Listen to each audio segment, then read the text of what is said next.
On February 10, 2010, Google posted a blog entry that read like a civic invitation and functioned like a grenade. The title was, "Think Big with a Gig." Google promised internet speeds 100 times faster than what most Americans had at the time, a gigabit per second, delivered to a small number of American communities willing to apply for the privilege. Interested cities were invited to apply. The application deadline was March 26th. Google received responses from 1,100 cities. 1,100, and a lot of them stopped being dignified about it. Topeka, Kansas temporarily renamed itself Google, Kansas, the capital city of fiber optics. Google responded on April Fool's Day by changing its own homepage logo to read Topeka. Duluth, Minnesota's mayor, Don Ness, jumped into Lake Superior in February wearing shorts and a t-shirt, then posted a video decreeing that the city's firstborn sons would be named Google Fiber and its daughters Googleette Fiber. Sarasota, Florida renamed an island Google Island and had its mayor swim in a tank full of hammerhead sharks in scuba gear. 1,100 municipal governments, representing tens of millions of Americans, publicly begged a search engine company to give them what their own telecommunications providers wouldn't: a fast internet connection. And Google knew they would. That was the point. Google's business model depended on people using the internet, searching, watching YouTube, clicking ads. Every minute a user spent waiting for a page to load was a minute Google couldn't monetize. The duopoly we described, the telephone company and the cable company, two providers with no incentive to improve, was costing Google money. Not directly, indirectly. The entire advertising ecosystem that funded Google's existence required users who could stream, browse, and click without friction. And American broadband was full of friction. So Google didn't try to become an ISP. It was trying to make the incumbents look bad enough that they'd upgrade on their own, just to make the comparisons stop. A shaming strategy dressed as philanthropy. And it works on both levels. Google announced Kansas City, Kansas as the winner on March 30th, 2011. The network became available to residents in September 2012, 1 gigabit per second symmetrical, meaning upload speeds matched download speeds, which mattered because most residential connections of that era were designed for consumption: fast download, slow upload. If you were backing up files, making video calls, or running a business from home, that asymmetry was the problem. Google Fiber eliminated it. $70 a month, no data caps. For context, the national average broadband speed at the time was roughly 7 megabits per second, and the average American was paying about $40 a month for it. Google Fiber offered a connection more than 100 times faster, for $30 more. The technical achievement was real, but the strategic achievement was what mattered. Kansas City became a living advertisement for what American broadband could be and wasn't. Every tech journalist who visited, every speed test screenshot that circulated online, every startup that relocated there for the bandwidth, all of it was a public indictment of the incumbents. The technology to deliver gigabit internet to American homes exists today. Your cable company simply chooses not to. And the incumbents heard it, not as a moral argument, as a market threat. Within a year of Google Fiber's Kansas City launch, AT&T announced gigabit service in select markets. Comcast accelerated its own gigabit plans. Time Warner Cable, Cox, CenturyLink, one by one, the major ISPs began announcing gigabit tiers in cities where Google Fiber was either present or rumored to be expanding. In 2012, barely 3% of American households had access to a 1 gigabit connection from any provider. By 2020, that number had reached 25%. Google Fiber itself never covered more than a sliver of that growth. By 2016, it reached roughly 620,000 housing units, about 0.5% of American homes. The company that started the shift barely participated in it. It won by making everyone else move, not by moving the most itself. Google Fiber served a handful of cities. The incumbents upgraded across the country. The shaming worked. It worked because the incumbents had always had the capacity to upgrade. The technology existed. The capital existed. The demand existed. What didn't exist was competitive pressure. Google Fiber supplied that pressure, not through market share, which remained tiny, but through embarrassment.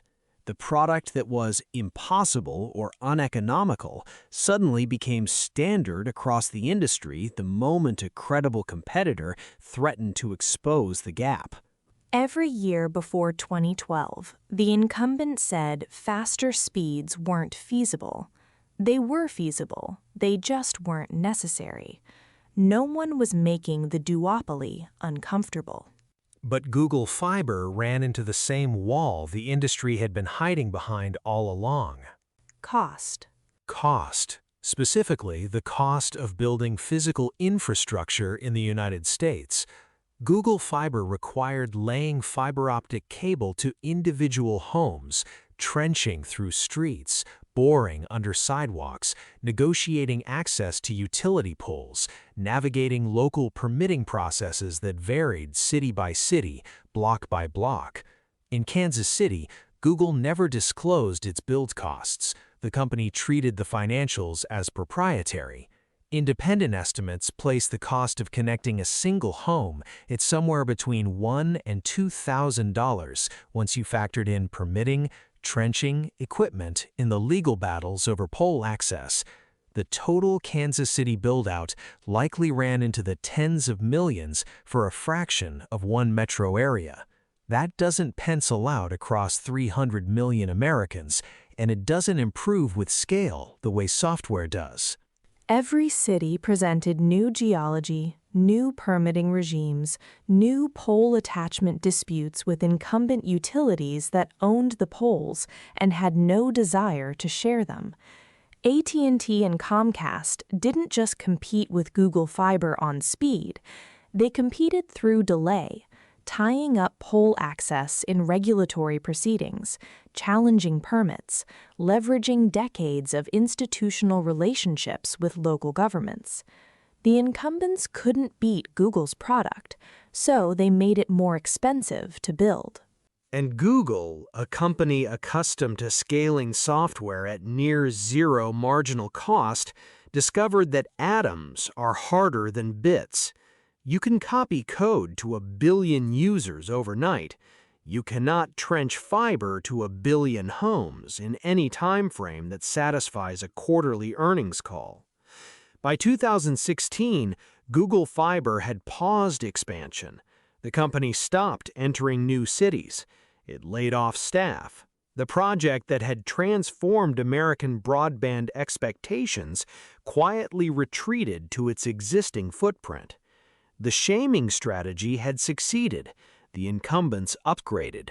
But the threat behind the strategy evaporated. So the incumbents upgraded to match a competitor that no longer existed. And once that competitor was gone, the question became, what keeps them upgrading now? Nothing structural. The duopoly remained intact. 2 providers in most markets, 1 in many, 0 in some. The competitive pressure that Google Fiber briefly supplied dissipated, and the places where broadband remained worst, the places where the market had never delivered and Google Fiber never reached, stayed worst. All of this has been circling one thing without naming it, the digital divide. Not a gap in technology, a gap in geography, in income, in political power. By 2019, the FCC's own data showed that approximately 21 million Americans lacked access to broadband at the agency's minimum threshold of 25 megabits per second download.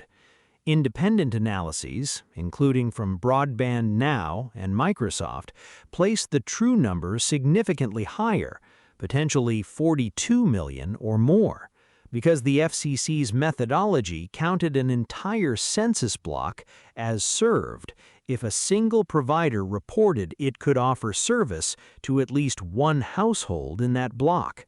A census block with 1,000 homes counted as having broadband access if one home could theoretically get it.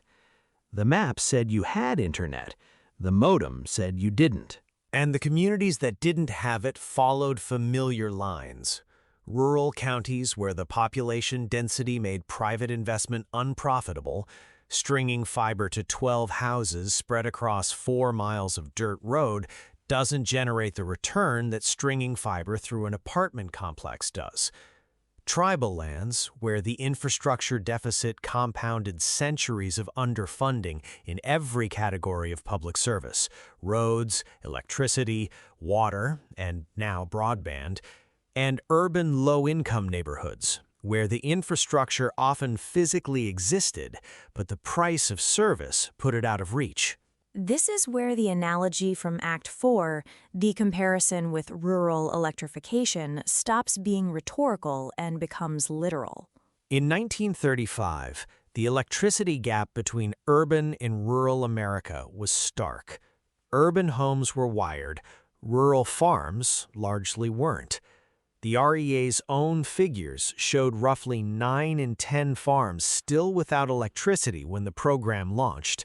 The private utilities refused to build where the return was too low. The Rural Electrification Administration changed that.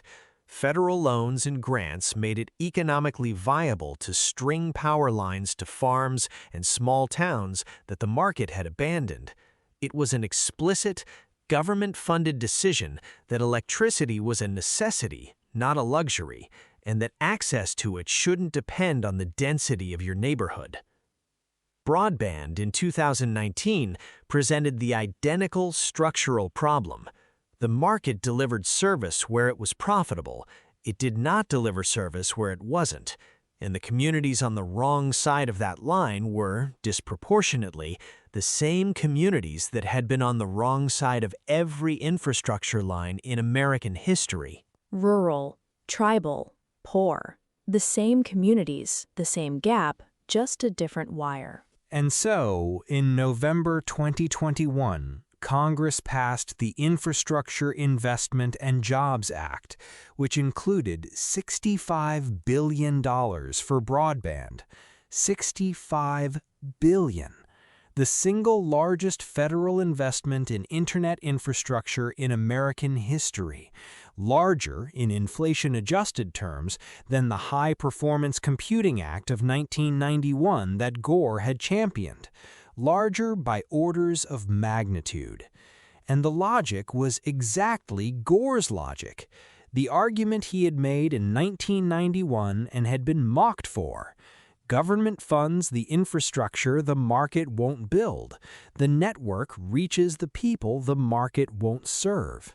That logic survived 30 years. It scaled by a factor of 100.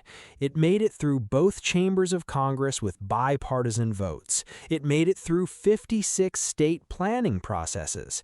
And then, in the last 100 yards between an approved plan and a trench in the ground, it stopped. The program was structured as a federal grant to states with one explicit requirement: prioritize the addresses the market had never reached. It was called BEAD, Broadband Equity, Access, and Deployment. $42.5 billion flowing through the NTIA, the National Telecommunications and Information Administration, the Commerce Department agency that oversees federal broadband grant programs. Every state and territory submitted a plan. The NTIA reviewed them. How many states and territories are we talking about? 50 states, the District of Columbia, and 5 territories, Puerto Rico, Guam, American Samoa, the U.S. Virgin Islands, and the Northern Mariana Islands. 56 jurisdictions total. By late 2024, 55 of them had NTIA approval. Texas was still pending. And even with 55 approvals in hand, the program had connected exactly 0 households. Not a slow rollout, 0. No funding had gone out for a single deployed project anywhere in the country. 3 states, Delaware, Louisiana, and Nevada, had gotten furthest, with providers selected and final proposals approved. None of them had broken ground. 3 years after the bill passed, and nobody's been connected yet. Some of that was ordinary bureaucracy, a multi-step review process, environmental clearances, right-of-way negotiations. Some of it was substantive disagreement. Telecom companies in several states balked at conditions attached to the money, including requirements to offer low-cost plans to low-income households, which providers argued made the economics of rural build-out not pencil out even with the subsidy.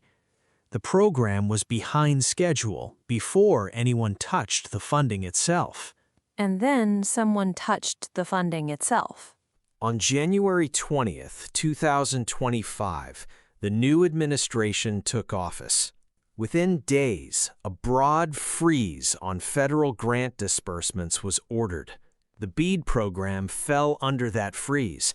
$42.5 billion, already appropriated by Congress, already allocated to states, already planned down to the census block level, stopped moving. In June 2025, the new Commerce Secretary announced a full restructuring, a shift to what he called a tech-neutral, cost-first model.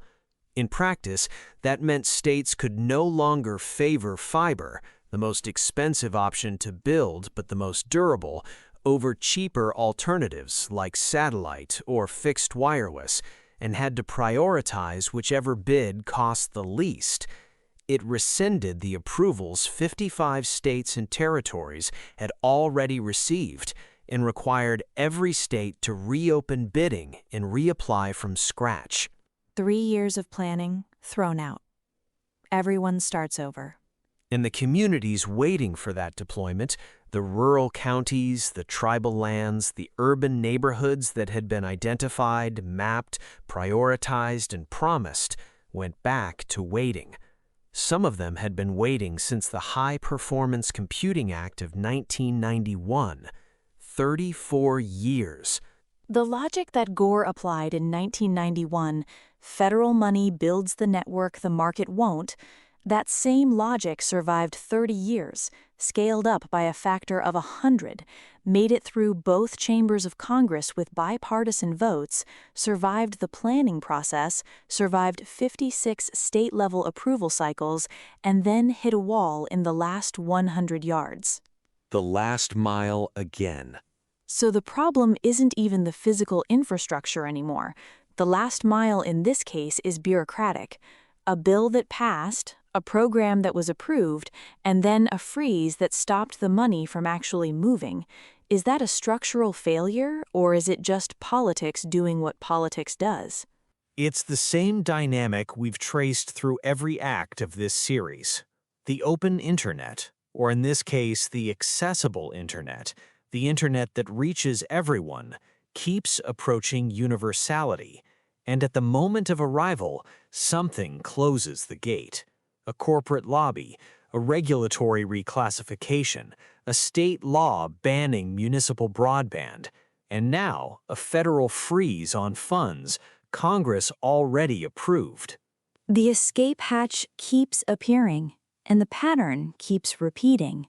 But this iteration is different from the others. When AOL's walled garden collapsed, the open internet escaped into broadband. When the duopoly throttled broadband, Google Fiber shamed the incumbents into upgrading, there was always a pressure release, a new way around the obstruction. The $65 billion was supposed to be the pressure release for the digital divide, the path around the market's failure to serve 21 or 42 million Americans. And there's no Google Fiber for tribal land in Montana. There's no market incentive to shame anyone into running fiber to a reservation with 300 households spread across 40 miles. The only entity that was ever going to do that was the federal government, and the federal government paused. This isn't just a broadband policy question anymore. It connects the cables under the ocean to the cables under Main Street. The physical internet, not the apps, not the platforms, not the cloud, which is just someone else's computer. The actual, tangible, material infrastructure, the glass and copper and spectrum and steel that every byte of data must pass through. Who owns it? Who builds it? Who decides where it goes and where it doesn't? We've spent 5 acts watching those questions get answered by different actors in different decades. The answer has never been stable. And right now, the answer is changing again, in 2 directions at once, under the ocean and above the atmosphere. The cables that cross the ocean floor, and the satellites that don't need cables at all. Pulse Deep Dive presents Al Gore Invented the Internet, produced by Singularity Pulse Network. This series is for informational and educational purposes only. Historical accounts are sourced from published research, reporting, and public record. Some timelines are condensed for narrative clarity. Nothing in this series constitutes legal, financial, or technical advice. Views expressed are those of the hosts and do not represent the positions of any organization mentioned. Origins is a different kind of show. Every Sunday, we investigate the forces that shape the modern world, the geography, the science, the commerce, the decisions made centuries ago that are still playing out today. Find it wherever you listen to this podcast. I'm Caden. The Pulse Brief is every weekday, 10 minutes. AI, space, crypto, cybersecurity, what matters most today? Find it wherever you listen.